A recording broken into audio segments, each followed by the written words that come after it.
Bonjour et bienvenue dans cette vidéo où on va voir la notion de vecteur colinéaire et le lien qu'il y a avec le déterminant de ces deux vecteurs. Alors, soit U un vecteur de coordonnées xy et V de coordonnées x'y', alors on définit le déterminant de U et de V par cette notation-là. Ici on reporte les coordonnées de U, les coordonnées de V que l'on encadre par deux barres verticales. C'est la notation du déterminant de ces deux vecteurs.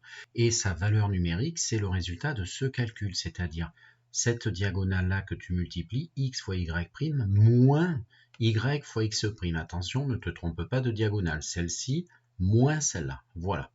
Alors, ceci étant fait, on a une propriété. C'est que ces deux vecteurs sont colinéaires si et seulement si leur déterminant fait 0. D'accord? C'est une équivalence, c'est-à-dire que si le déterminant fait 0, alors tu déduiras que les deux vecteurs sont colinéaires, et si les deux vecteurs sont colinéaires, tu le sais, tu pourras affirmer le déterminant de ces deux fait 0. Alors une petite remarque que je te fais, c'est qu'en fait le déterminant de U et V qui fait 0, c'est-à-dire qu'en fait ces deux diagonales que j'ai soustraites, tout simplement si ça fait 0, c'est qu'elles ont la même valeur. C'est-à-dire que x, y', tu vois, cette diagonale-là vaut y fois x', c'est-à-dire cette diagonale-là. Ça doit te rappeler la notion de proportionnalité. Voilà, les produits en croix sont égaux. Alors, tu peux faire pause et chercher les deux petits exemples que je te propose. Alors, on me donne deux vecteurs U et V avec des coordonnées dans un repère et on me demande sont-ils colinéaires? Bon, mais là, c'est clair. Si on te pose la question sont-ils colinéaires? Alors, il y a deux façons de faire. Il y a celle, si tu trouves un multiple, en fait, le multiple de l'un donne l'autre, ou alors l'autre, tu calcules le déterminant de ces deux vecteurs et tu dois trouver 0 s'ils sont colinéaires, et si tu ne trouves pas 0, c'est qu'ils ne le sont pas. Voilà, alors c'est ce que je t'affiche, la technique, je vais calculer le déterminant. Alors on calcule le déterminant, ce que je te mets ici, et du coup, on évalue cette quantité qui vaut moins 5 fois moins 3 à qui j'enlève 2 fois 8, parce que j'ai écrit ici, moins 5 fois moins 3, 15, 2 fois 8, 16, 15 moins 16, moins 1. Ça ne fait pas 0, j'ai mis de la couleur pour mieux t'expliquer, mais tu le mets, en fait, tu dois constater ou pas l'égalité à 0. Donc je ne la constate pas, donc ils ne sont pas colinéaires. Voilà.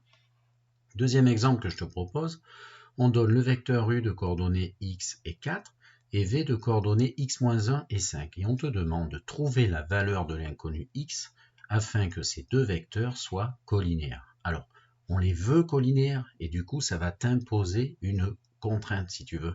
Et cette contrainte, tu vas la faire porter sur le déterminant. Donc, c'est parti. Je t'affiche la première partie. Tu dis clairement ce que tu veux. Tu les veux colinéaires. Voilà. On les veut colinéaires. Tiens, là, je vois que j'ai fait une bêtise. Déterminant de UV, alors je vais barrer un petit peu, voilà, j'ai pas mis la parenthèse où il faut, c'est pas là, tu vois, c'est là. Donc je reprends avec toi, on veut que ce vecteur U et ce vecteur V soient colinéaires, et bien il faut que leur déterminant fasse 0, d'accord? Leur déterminant doit faire 0, et ça va t'obliger à faire un calcul, et donc ce calcul doit faire 0. Alors ce calcul de quoi qu'on a vu ici? Mais moi je vais utiliser ma remarque. Alors ma remarque elle dit quoi? Regarde bien en bas à droite, elle dit qu'en fait, la diagonale 1 doit être égale à la diagonale 2. Ça revient en les soustrayant à donner 0. Voilà ce que je t'explique là. Et du coup, regarde la diagonale 1, 5 fois x, doit être égale à diagonale 2, 4 fois, attention, x moins 1. C'est tout ça, l'abscisse de V. Donc, il faut mettre des parenthèses.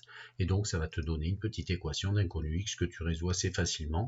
Tu développes à droite, ça fait donc 4x 4 fois x et 4 fois 1 que tu enlèves, donc 4x moins 4.